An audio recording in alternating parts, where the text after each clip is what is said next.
Welcome to the deep dive. Our source material today is really something else. It covers this huge range from, online book trends to neurobiology and even some pretty serious real-world ethical issues. We're basically plunging into this whole phenomenon of dark romance, or maybe commonly what the internet just calls smut. Right. And it's just exploded, hasn't it? Especially on places like Book Talk. It's pushing these really unconventional books right to the top of bestseller lists. Absolutely. And that explosion is kicking off some really intense, sometimes frankly bizarre cultural commentary. Exactly. And you look at the numbers. I mean, these are current Amazon bestsellers, millions sold, thousands of five-star reviews. It's clear this isn't just some, tiny niche thing anymore. No way. It feels like a pretty significant cultural movement. So our mission today, I think, is pretty critical. We need to dig into what the sources are actually saying about this surge in consumption. We'll try to define the genre, look at why it's become so culturally significant, and really dissect the big one, the most viral example, which is probably also the weirdest, Morning Glory Milking Farm.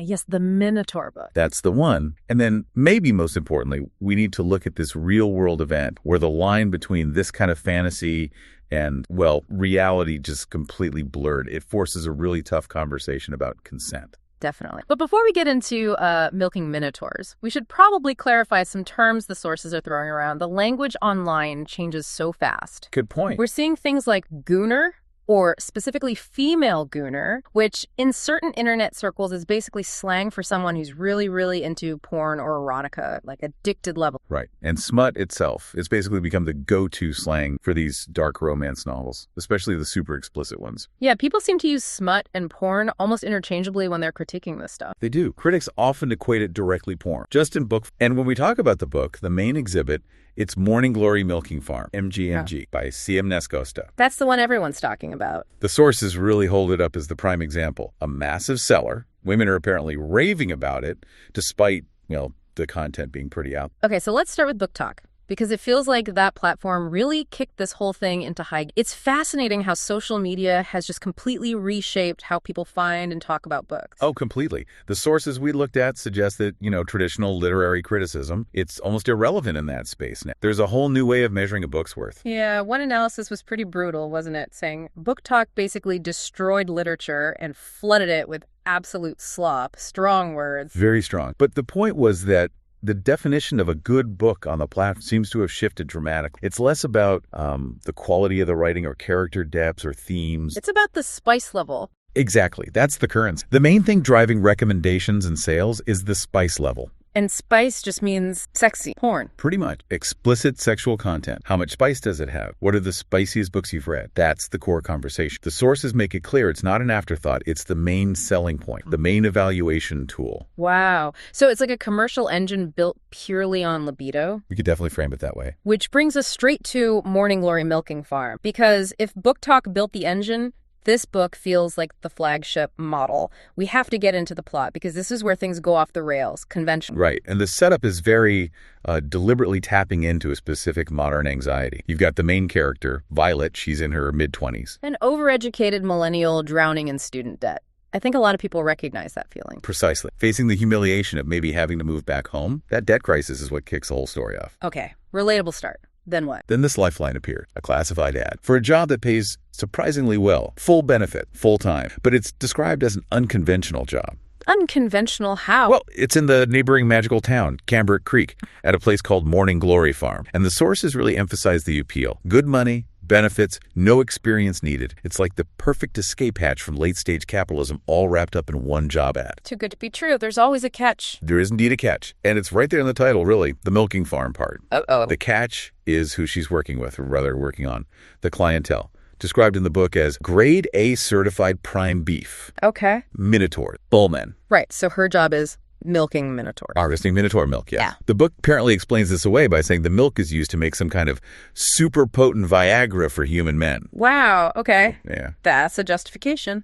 It is. And what's fascinating is that contrast, right? You've got this high-stakes pharmacological ingredient being harvested from magical creatures, but the human character is still stressing about her student loan. So the real world and the fantasy world just collide awkwardly. Awkwardly, but it seems compellingly for readers. It grounds the fantasy in a very real, very modern problem. Now, the sources talked about the description of the Minotaur himself, the love interest. It wasn't just like a buff guy. No, and that seems key. Readers might initially picture the standard fantasy trope, but the official artwork for the book and the descriptions in the text itself apparently make it clear he's described as a straight-up cow. A cow. A bull, technically. Yeah. But yeah, very animalistic. He's presented as this romantic thinking partner, but physically, he is explicitly a bull creature. That duality is... That the intimate scene, they don't gloss over the bull parts. Not at all. The sources point out details that really emphasize his animal nature, like his hooves clip-clocked during one scene. Plopped, okay.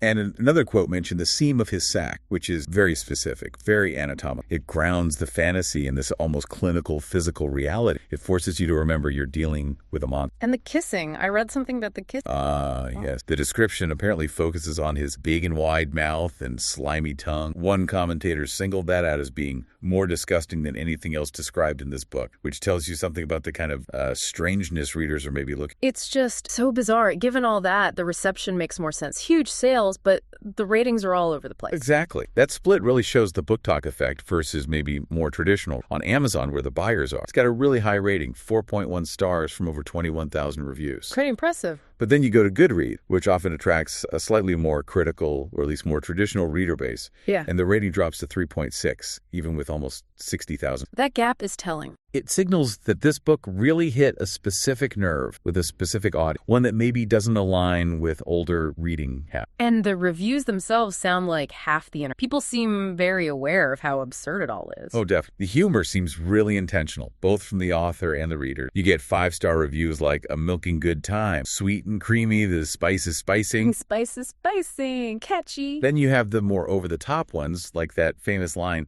"This book could kill a Victorian child," which is sort of a badge of honor, right? Acknowledging how scandalous it is. And my favorite might be the 1-star review complaining it wasn't practical. Oh, the not a helpful guide one. "This book failed to teach me how to milk a cow, and now my family have no food for the winter." It just perfectly captures that knowing, self-aware absurdity around the whole. Yeah. The sources suggested a lot of readers aren't really trying to pretend the plot. It's like that old line about reading. Exactly. It's kind of an open secret that the spice is the point, even if people sometimes try to layer on these complex political interpretations after the fact. Well, speaking of political, this is where the commentary around MGMG gets really... You actually have reviewers and online commenters arguing, apparently seriously, that the book is a profound critique of late-stage capitalism, toxic mass... Seriously, milking minotaurs is a critique of cap. Or even that the minotaur and his farm are some kind of metaphor for a Marxist revolution against the system that gave Violet all that debt. Wow. That feels like a stretch. Maybe. It certainly seems like intellectualizing something pretty primal.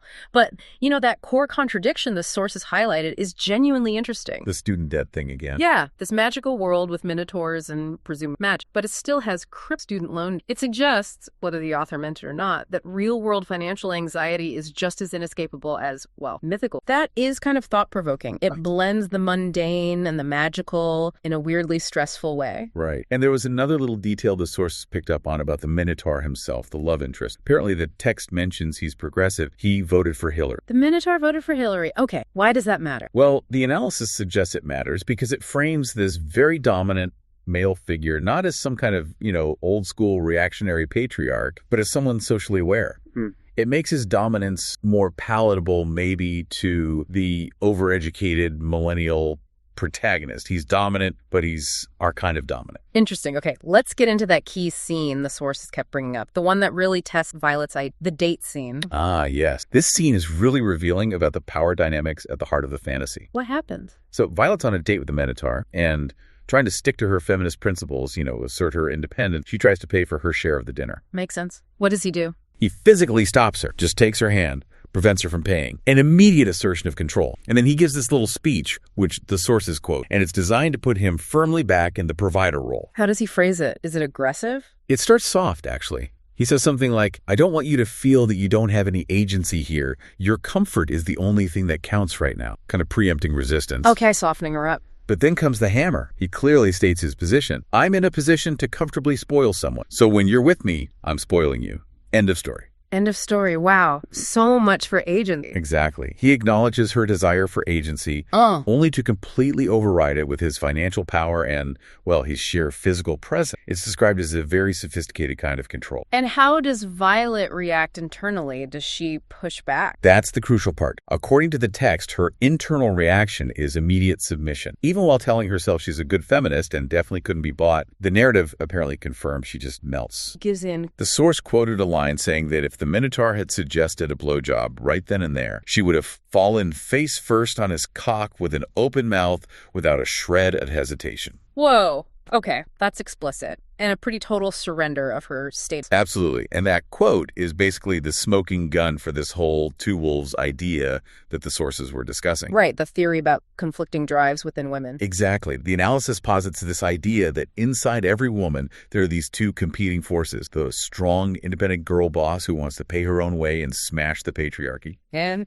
the latent, submissive, doting housewife who secretly craves being taken care of, being protected and provided. And the Minotaur encounter basically triggers the second. That's the observation drawn from the text, that the presence of this extreme masculinity, even non-human masculinity, just short-circuits the independent drive. The sources say that when faced with a truly masculine man or a farm animal, women instantly fold like a lawn chair and instantly return to factory settings. Return to factory settings. That's quite a phrase. It is, and the Minotaur is presented as the ultimate package for triggering that response. He's rich, he's commanding, he's established, apparently he's divorced, and wears a bull ring, which signifies marriage in his world, so he's been through it, he's stable. So he offers the whole security. Financial security and total dominance. And those traits, according to this analysis, just immediately overwhelm Violet's modern feminist programming. It's that specific combination, dominant but progressive, remember he voted for Hillary, that seems to be the psychological magic key. Let's broaden out a bit to the psychology behind all. The sources made a really clear distinction between how men and women typically consume erotica, and it helps explain why you'd need a 400-page novel for this kind of smut. Yes, that distinction is really important based on the data presented. Yeah. For men, generally speaking, arousal is driven overwhelmingly by visual stimuli. It's often instantaneous, often detached from their emotional state at that moment. Right. And the sources mentioned shame. Yes, consumption is often characterized by shame. The classic examples are deleting browser history, using incognito mode, because, the analysis suggests, many men recognize the material they consume might be considered weird or socially taboo. And the stats back that up. The sources cited figures like over 90% of men, 16 to 73, watch porn monthly. It points to a very widespread, very rapid consumption pattern. Okay.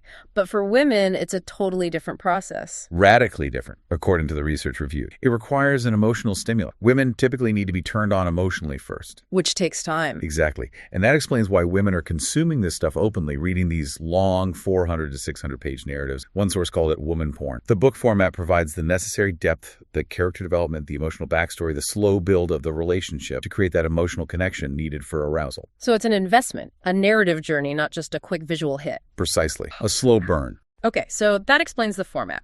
But it brings us back to the big question. Why months? Why invest 500 pages in a relationship with a bull man or a dragon or whatever when there's plenty of fiction about rich, dominant human guys? That's the core mystery, isn't it? And the sources pulled some fascinating answers directly from reader discussions, especially on places like Reddit. What did they find? Two main themes kept coming up again and again: maximum escapism and minimizing any connection to real-world negative experiences with men. So it's about getting away from reality. In a big way. The most common reason cited was basically a critique of human men. Readers would say things like, monsters offer minimal association to real-life assholes, the patriarchy, misogyny, and oppression of women. Wow. So the monster is safer than a human man in a way? That's exactly how some readers frame it. It acts as a protective layer.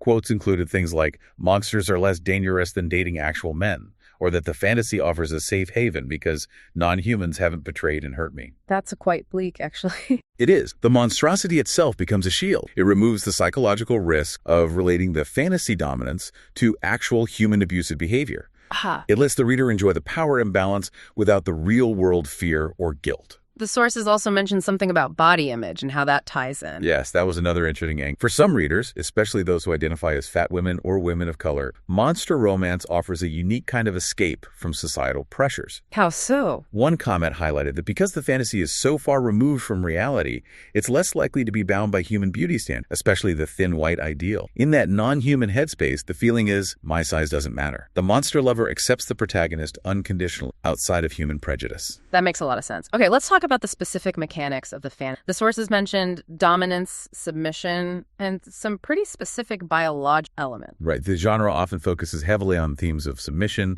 domination, sometimes even forced breeding. And a key element here is what the sources called non-consensual consent. Non-consensual consent. That sounds like a contradiction. It does, but it's a specific narrative device. It's not depicting literal assault the way we understand it legally or ethically. Instead, it's a scenario where the protagonist is, say, overpowered or taken against her initial protest. Okay. But the narrative immediately confirms that despite her protest, her body responds with intense pleasure, that deep down she wanted. It fulfills that fantasy of being completely overwhelmed by desire, of being powerless, but crucially, without violating the reader's actual ethical boundaries because it's framed as ultimately consensual on a deeper physical level. So it's the fantasy of being swept away by a force you can't resist, but one you secretly desire and, importantly, trust won't actually. That seems to be the core tension, yes. It often taps into that underlying desire to tame a wild, dominant man, or maybe more accurately, to be chosen and protected by that wildness. Like the dragon example.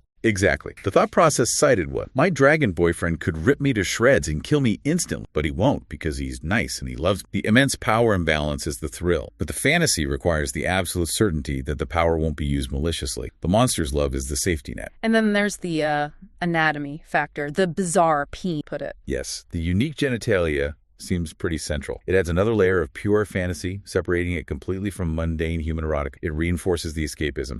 The sources specifically mentioned a term popular in werewolf romance, nodding. Nodding. Apparently it refers to this fictional biological trait where a werewolf's penis swells after sex, physically locking them inside their partner for a while until the swelling goes down. See, that kind of detail forces the reader deep into the fantasy. It completely breaks any link to real-world anatomy or real-world men. It's pure imaginative biology serving the erotic narrative. So, thinking about all the stereotype of the typical reader, you know, the quiet, nerdy girl curled up with a book, that image seems completely wrong for this genre. It really does shatter that stereotype.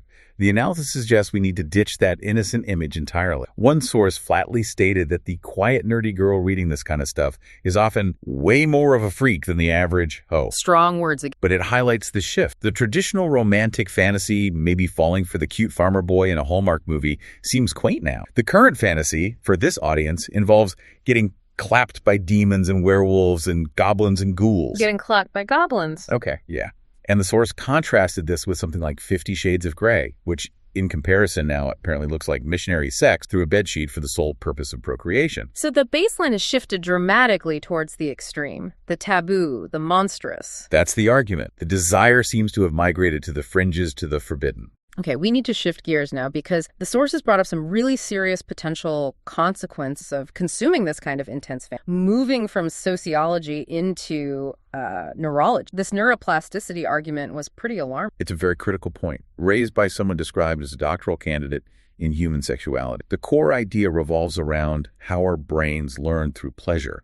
Dope. Exactly. The massive dopamine release during orgasm acts as a powerful conditioning aid. It literally teaches the brain to associate certain stimuli, certain thoughts, certain fantasies with intense reward. So if the fantasies you're constantly associating with that reward involve questionable themes... That's the danger highlight. If your erotic imagination consistently centers on things like abuse, monstrous violence, and submission to non-human entities, your brain, through sheer repetition and that dopamine hit, starts reprogramming itself to crave just that. So it's not just harmless fun. It could actually change your brain's wiring. That's the explicit warning from the source, that this isn't empowerment, it's potentially neuroplasticity at its darkest. Conditioning your brain and body to link pleasure with monsters or slavery or sexual violence, even in fantasy, is argued to be fundamentally unhealthy for how you perceive yourself and interact in the real world. And frighteningly, it seems like this breakdown of healthy boundaries in the mind might have spilled over into a real-world event, a shocking breakdown of consent. Yes, the event called Sinners in Starta. It was meant to be a dark romance ball for authors and fans, but the accounts of what actually happened there are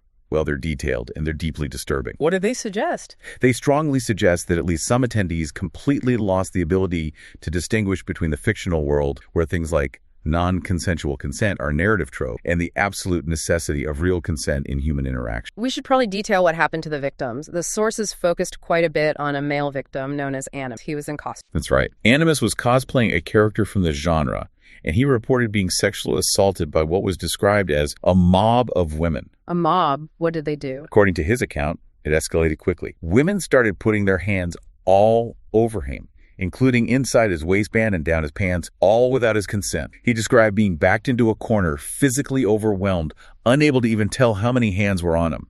That sounds terrifying. He said he suffered a severe panic attack because of it. And it wasn't just physical, was it? There was more. No, it went further. The sources say the mob also interrogated him, demanding he describe how he, as his character, would kidnap a woman. This was despite him repeatedly saying he wouldn't do that and trying to maintain the boundary between fiction and reality. That's incredibly invasive. And then, perhaps most chillingly, someone in the mob apparently put an AirTag tracker on him without his knowledge. It tracked him all the way back to his hotel room. That's stalking. That's absolutely terrifying. It is. The source used a really vivid comparison, saying the atmosphere was like throwing a wolf into a pit of roast beef, just completely predatory. And it wasn't only men being targeted, right? Women attendees were also... Correct. There were multiple reports from women, including a performer and at least one author, saying they were groped, sexually assaulted, or even physically dragged away from friends. Dragged away. Yes. One author shared a harrowing account, saying that no matter how many times she clearly said no, her words had no effect. She was quoted as saying, "My words did nothing." That's horrifying, especially at a convention centered around reading, where words should matter. And given the genre often plays with the meaning of no. The implications are deeply disturbed. It suggests a complete failure by some to respect explicit verbal denial of consent. The fallout from this event led to some really stark comparisons about consents, didn't it? The sources were pretty blunt. They were. The irony was not lost on commentators. One source pointed out that the behavior described was worse than what typically happens at literal BDSM clubs. Worse than BDSM club? How so? Because in established BDSM communities, there are usually very strict protocols, consent negotiations, safe words, clear communication that are rigorously enforced. The behavior reported at Sinners and Stardust, according to these accounts, would get someone kicked out, possibly banned, from a legitimate BDSM event immediately. Wow. And there was another comparison, even more cutting perhaps, involving furries. Yes, this one really highlighted the perceived hypocrisy or breakdown of norm. The observation was essentially, furries are calling you out for being freaks. Furries are calling them out. The point being that attendees at FurCon's furry convention are often known for being incredibly respectful of personal space, costumes, and consent. The comparison implied that this dark romance crowd had somehow managed to behave less respectfully than a group often stereotyped as being on the fringes. So the overall takeaway was pretty damning. Absolutely. The consensus from the sources reviewing these victim accounts was that there's a desperate need for a cosplay is not consent campaign aimed squarely at this specific literary fan base. It seems the line between desiring fictional submission and respecting real-world autonomy was just completely erased for too many people at that event. Okay, digging deeper into the why behind all this, the sources presented a really wide spectrum of pretty charged societal and political arguments trying to explain the rise of monster smut. We need to be careful here and just report these as the viewpoints in the source material, not our... Right. Impartiality is key here. And we saw a real range. At one extreme, particularly from more right-leaning commentary, there was the argument that this whole trend is proof that liberal women are the source of the majority of issues in society. Wow, okay. How did they connect monster porn to societal issues? They argued these women are pushing degenerate, immoral garb. The critique often zoomed in on the character arc, like Violet in MGMG. The libtard girl, as one source put it. Exactly. The narrative of getting a useless college degree, ending up in debt, and then finding salvation and erotic fulfillment by submitting to a rich, non-human male who essentially takes away her independence. So they see it as a sign of societal decay. Pretty much. Self-destructive behavior, a rejection of traditional values leading paradoxically back to a craving for traditional provision, just with a bowl. It's framed as a symptom of moral collapse. Okay, that's one end. What about other explanations, maybe less politically charged ones? The sources also explored why women might be drawn to these fantasies for emotionals, right? Yes, and this argument focused more on current gender dynamics. Right. The theory presented was that women are consuming this because masculinity and dominance in men has been completely demonized in modern society. So women still want those traits, but feel they can't accept them from human men anymore. That's the idea. That there's still this primal desire for strength, for protection, for dominance. But modern cultural narratives have taught women to view those traits in human men as toxic or dangerous. They've been told to hate those aspects of masculinity. So the monster becomes a kind of psychological workaround, a loophole. It's described exactly like that, as the perfect guilt-free slop, the minotaur, the dragon, whoever they provide all of those desired traits, aggression, dominance, protection, but without the problematic baggage human men bring. Because he's not human, the rules are different. Essentially, he can conquer, overpower, dominate the protagonist, fulfilling that submission fantasy, but because he's mythical, there's no real-world social stigma attached. The reader can indulge the fantasy of being conquered while still maintaining her real-world identity as a strong, independent woman. It separates the fantasy desire from real-world politics. If you strip away the monsters and the politics, though, did the sources suggest the underlying desires are actually pretty basic, maybe even traditional? That was one of the most compelling arguments presented, yes. That if you look closely, the core male fantasy wanting to be the hero who protects and provides for a vulnerable woman, and the core female fantasy wanting a big, strong protector and provider to swoop in and save you, are maybe just two sides of the same fundamental human coin. Just expressed differently now. Exactly. Manifested differently in today's cultural context. So the classic story is the knight saves the damsel from the dragon. But in the MGMG version, the dragon is student loan debt, maybe. And the hero is the minotaur who rescues her financially. But then the climax involves the woman getting intimately involved with the rescuer dragon figure. Yeah, the source used a cruder phrase, fed by the dragon. Right. It merges the rescue fantasy and the dominance fantasy completely. The financial rescue itself becomes a form of submission. And ultimately, the source material kind of summed up this whole strange cultural moment, the bizarre plots, the serious real-world fallout with a piece of old wisdom about desire. The line that resonated, especially with that neuroplasticity argument, was, there are some hungers better starved than fed. Implying that maybe feeding these particular fantasies, even if they feel harmless, might not be healthy. That's the strong suggestion, that indulging fantasies deeply rooted in extreme power dynamic, violence, or submission, even framed as entertainment, carries a risk. It might damage your sense of self or create harmful expectations for reality. #tagoutro. Quite journey from book talk spice ratings to Minotaur Viagra and neuroplasticity. I think the key takeaways, the knowledge nuggets from the source, pretty clear though. Yeah, what stands out? Well, first, that massive shift in how books are consumed and valued spice over substance becoming dominant, driven by platforms like Book Talk. Second, the psychological differences in how men and women approach erotica, explaining the need for narrative depth in woman porn. And the monster as a shield. Right.